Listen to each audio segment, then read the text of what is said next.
Mga kakaskas, ako lang ba yung ganito?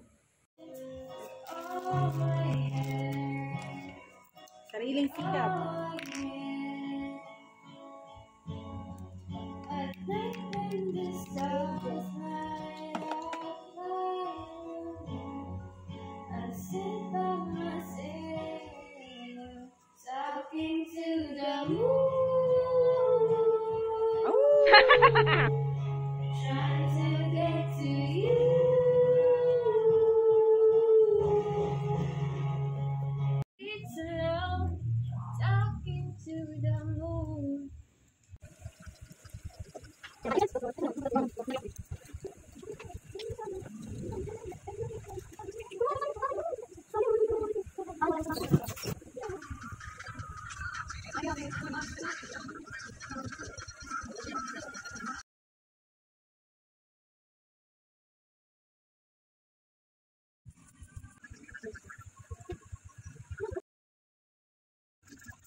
Ayan na ang finish. O, diba?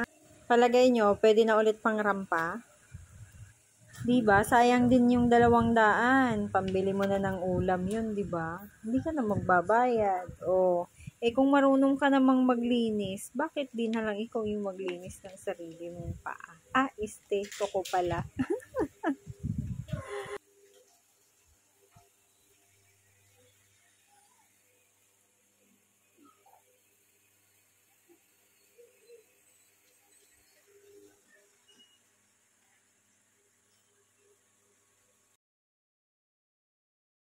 Ito naman ang aking kuko sa kamay. Hindi ko na po yan kinulayan kasi mas pet ko na siyang ganyan.